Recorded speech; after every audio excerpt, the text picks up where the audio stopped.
our family went to visit the Quey's Maze Sunflower Festival in Mountain Home, Idaho. They showcase 75 varieties of sunflowers and over 8 acres of working farmland. They also had food vendors and local crafters.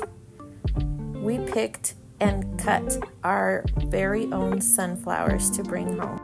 We also purchased some honey and packets of sunflower seeds so we could try our luck in planting our own sunflowers for next year.